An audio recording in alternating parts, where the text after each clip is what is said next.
अरे अरे, मुझे क्यों मार रहे हो? मैं तो तुम्हारे ही कौम का हूँ, तुम्हारा भाई हूँ मैं, छोड़ दो। तू भाई नहीं हो सकता, तू गद्दार है साले, आतंकवादी है। तेरे जैसे लोगों का मरना जरूरी है, तभी हमारा देश चैन और सुकून से रहेगा। छोड़ दो।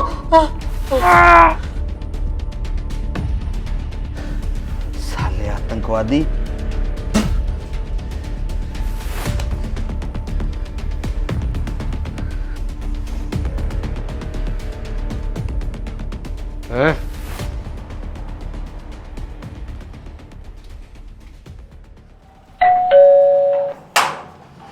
अस्सलाम वालेकुम भाईजान। वालेकुम सलाम। अब भाईजान कुछ मदद कर दीजिए। क्या रे, हट्टा कट्टा दिखता है शरीर से, जाके कहीं काम कर, 2 पैसे कमा, भीख मांगने चल देता है। भाईजान अल्लाह ने ना मुझे बहुत कुछ दिया है, और भाईजान ये जो मैं मदद मांग रहा हूँ ना, खुद के लिए नहीं मांग रहा हूँ। आपको तो पता है ना, हमारे हिंदुस्तान में मुसलमानों के साथ कितना कुछ गलत हो रहा है, और जो भी मुसलमान आवाज़ उठा रहा है पुलिस उसको जेल में डाल दे रही है। अब भाईजान अगर वो जेल में इसी तरीके से सड़ते रहेंगे, उनको कोई बाहर नहीं निकालेगा, तो आगे से हमारे कौम के लिए लड़ने वाला कोई होगा नहीं। मैं तो बस इसीलिए चंदा इकट्ठा कर रहा हूँ ताकि उनको बाहर निकाल सके। भाईजान, आप हमारी कौम के लिए बहुत अच्छा काम कर रहे हैं, थोड़ा धीरे बोलिए, ये हिंदू बस्ती है, कहीं कोई देख ना ले। आइए, आप अंदर आइए।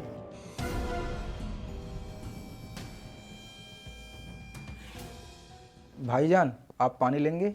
अरे नहीं नहीं, पहले जिस काम के लिए आया हूँ वो हो जाए ना भाईजान, पानी कौन सी बड़ी बात। बेगम, बाहर तो आओ। क्या हुआ? देखो, भाईजान हमारे कौम के लिए कितना सवाब का काम कर रहे हैं। अच्छा, ऐसा क्या काम करते हैं भाईजान आप?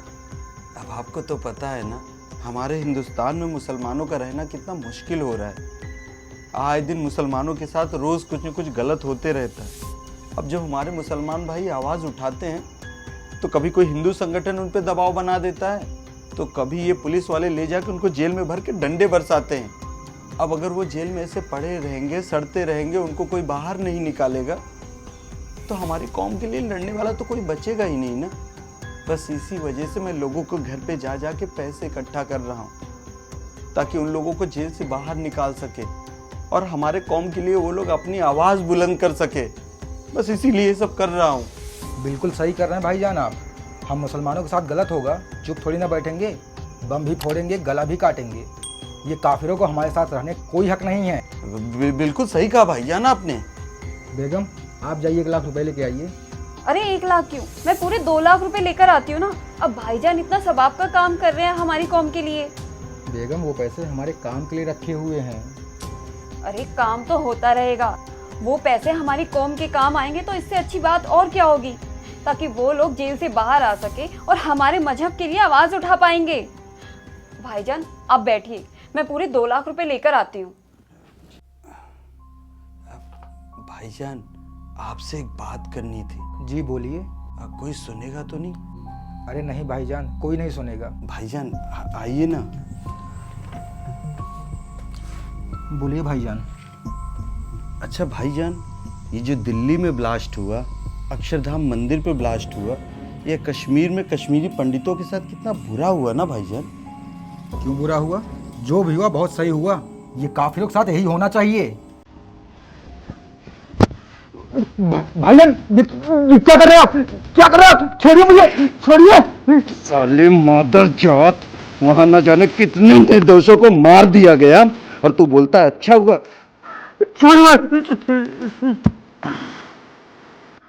साले सुअर का पिल्ला, तुम्हारे जैसे लोगों की सफाई करना जरूरी है। क्या? साले 72 से मिल लेना।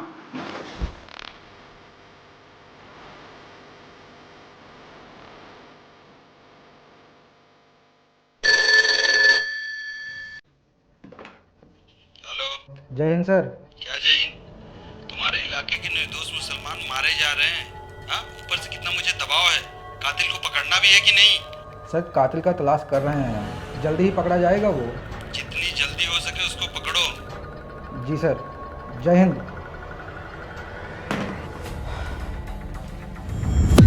अस्सलाम वालेकुम भाईजान। वालेकुम सलाम। भाईजान कुछ चंदा हो जाए। यार, सुबह होते नहीं भिखारी बन के चल देते हो तुम लोग। भाईजान हम भिखारी नहीं हैं, आपको तो पता है ना कि हम मुसलमानों के साथ हिंदुस्तान में कितना गलत हो रहा है। आए दिन पुलिस वाले हम मुसलमानों को जेल में डाल रहे हैं। अब भाईजान अगर इसी तरीके से वो लोग जेल में सड़ते रहेंगे, उनको कोई बाहर नहीं निकालेगा, तो हमारी कौम के लिए आवाज़ कौन उठाएगा? ये पैसे मैं इकट्ठा करके वकील करता हूँ ताकि वो लोग बाहर आ सकें। अरे वाह भाईजान, आप तो बहुत सबाब का काम कर रहे हैं हमारी कौम के लिए। आइए, आप अंदर आइए। हाँ बिल्कुल।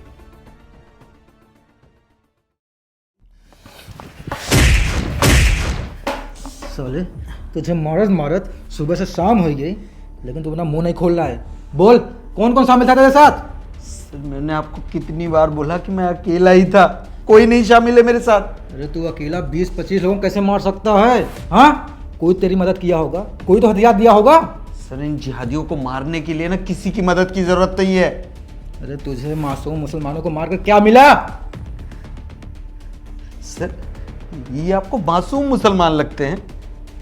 सर 10 साल से लेकर 70 साल का आदमी कोई भी कहीं पे भी बम पहन के फट जा रहा है, कहीं किसी बाजार में, और आपको ये मासूम लगते हैं सर? हाँ, आपको मासूम लगते हैं सर? सर इनको बचपन से ना सर सिखाया जाता है कि ये जो हिंदू है ना वो तुम्हारे साथ नहीं रह सकता, इसको जीने का अधिकार नहीं है, ये काफिर है। इनको अगर तुम मारोगे ना तो तुमको सन्नत मिलेगी, ऊपर जाओगे ना तो 72 हूर मिलेगी।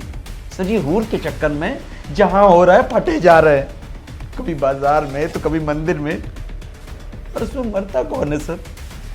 आम हिंदुस्तानी जिसका कोई कसूर नहीं होता सर, पर आप इनको मासूम बोल रहे हो सर? हाँ, ये मासूम है सर। हाँ, और आप लोग क्या बोलते हो कि अनपढ़ गवार जाहिल जो होते हैं ना वो ये सब करते हैं जिहाद। अरे नहीं सर, अभी जो दिल्ली में ब्लास्ट हुआ उसमें कौन शामिल था? पढ़े लिखे वेल एजुकेटेड लोग, हमारे टैक्स से पैसे से डॉक्टर बने, बाहर पढ़े, विदेशों में पढ़े, फिर लेकिन इनके जहन में बचपन से वो बात जो भरी जाती है ना, इसी की वजह से ये सारे डॉक्टर मिलके कितना कुछ बड़ा प्लान कर दिए। दिल्ली में कार ब्लास्ट हुई, सर आपको पता है ये सब मैं क्यों कर रहा हूं? सर आए दिन इनसे भाईचारा रखता था कि ये हमारे भाई है, लेकिन इन्हीं भाइयों की वजह से ना मेरा भाई इस दुनिया में नहीं रहा सर, मेरे से छोटा भाई था।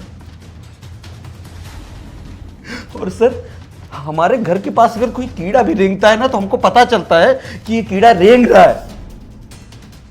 सर जहां पे ब्लास्ट होने वाला था ना उससे कुछ ही दूर पे एक मस्जिद थी जहां पे 3 घंटे तक वो गाड़ी खड़ी रही, उस मस्जिद के सामने उसने नमाज नहीं पढ़ा, लेकिन वहां के सारे लोगों को पता था, किसी ने आवाज नहीं उठाई।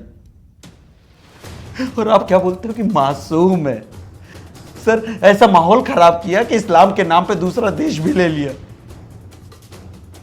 पाकिस्तान बना लिया, बांग्लादेश बना लिया, लेकिन हमारे जैसे हिंदुओं के लिए कौन सा देश है सर?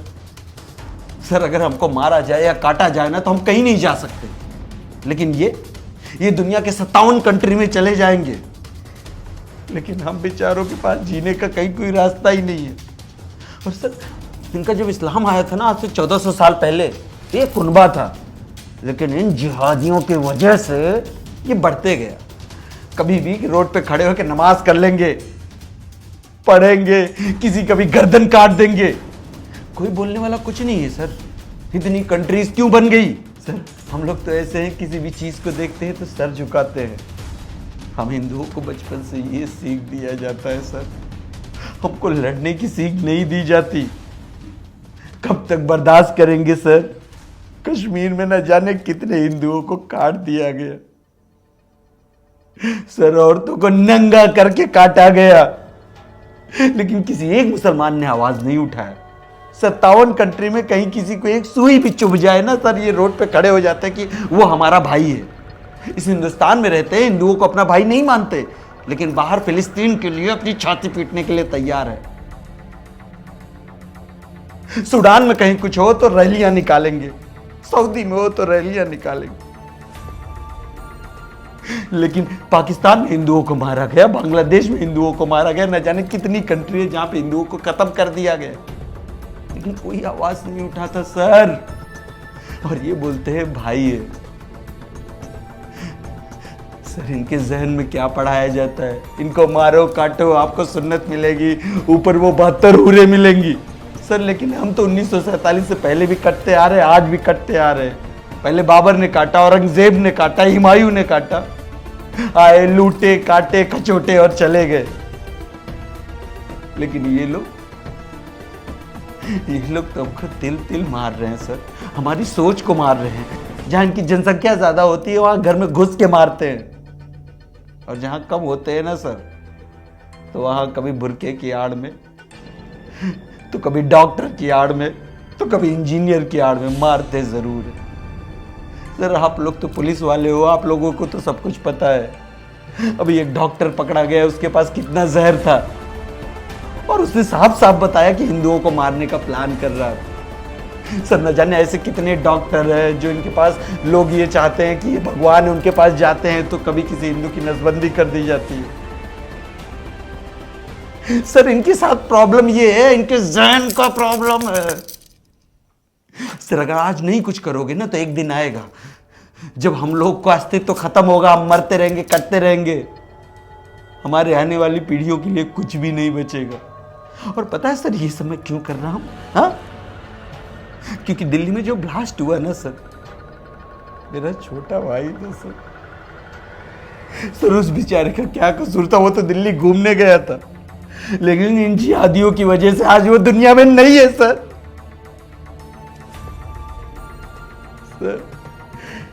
माँ जब बच्चे को 9 महीने तक कोख में रखती है ना सर, तो सुबह से शाम तक दुआ करती है कि मेरा बच्चा बड़ा होगा, मेरा नाम करेगा। लेकिन इन जिहादियों की वजह से मेरा भाई नहीं बचा सर। सर आपने कभी सोचा इन जिहादियों की वजह से हमारे देश का माहौल कैसे हो गया है? सर अगर चौराहे पे खड़े होकर कोई जय श्री राम बोले ना, तो लोग प्यार से जय श्री राम बोलेंगे, लेकिन अगर कोई अल्लाह अकबर बोल दे तो लोग भागने लगेंगे कि अब बम फट रहा है कि तब फट रहा है। और सर स्टेशन जाए, एयरपोर्ट जाए या भीड़ भड़ा के इलाके में जाए तो एक ही चीज अनाउंस होते रहता है, कोई ऐसी वस्तु देखते हैं तो पुलिस को खबर करे। किसकी वजह से? और आप क्या बोल रहे हो सर कि ये मासूम है? सर ये जितने आतंकवादी पकड़े जाते हैं मुसलमान क्यों होते हैं, इससे कोई सवाल क्यों नहीं करता? जब इनके समाज से ये सवाल किया जाता है तो ये मुंह मोड़ के निकल जाते हैं। सर न्यूज तक पे खड़े होकर डिफेंड करते हैं कि वो मासूम थे, बहके हुए लोग थे। तो सर आज मैं अगर बहक गया तो आपकी नजरों में गलत हो गया? सर देखिए आज हमारे अस्तित्व की लड़ाई है, अगर आज भी हम नहीं बोलेंगे ना सर, एक दिन आएगा जब हम इस दुनिया में रहने लायक नहीं रहेंगे। सर मैंने जो किया है जानबूझ के किया है, आगे भी करूंगा। इनके जैसे कीड़े मकोड़ों को जीने का अधिकार नहीं है, इनको मर जाना ही ठीक है सर, मर जाना ही ठीक है। अरे तुम कानून अपने हाथ में क्यों लिए? इसके लिए हमारे देश में कानून है, कोर्ट है, वो फैसला करेगी, वो सजा सुनाएगी। सर आपको मेरे से ज्यादा कानून के बारे में पता है, लेकिन जब कन्हैया कुमार का गला रेत दिया गया है, एविडेंस है, प्रूफ है, वीडियो रिकॉर्डिंग है, क्या हुआ सर? हाँ क्या हुआ? 6 महीने बाद उन लोगों को बेल पे रिहा हो गए हैं, फिर कल किसी कन्हैया कुमार का गला काटेंगे, फिर बेल मिलेगी। ये तो अपने मन मर्जी करते रहेंगे ना। हाँ एक बात तो है सर, कानून का डर सिर्फ हम हिंदुओं को है, और डंडा चलेगा तो सिर्फ हम हिंदुओं पे चलेगा। हाँ सही है सर, सही है। आप लोग अपना काम कीजिए, हम अपना काम करेंगे, लेकिन यहाँ हिंदू कटते रहेगा, मरते रहेगा, आगे भी मरते रहेगा। सही है, सही है। हवलदार ये 2 दिन से कुछ खाया नहीं है, इसको खाना दे देना। इस वीडियो को हर हिंदू तक ज़रूर पहुंचाएं। हमें आपके प्यार और सपोर्ट की बहुत ज़रूरत है, ताकि हम ऐसी वीडियो और ला सकें, और आप अपना कंट्रीब्यूशन हमारी टीम को ज़रूर दें।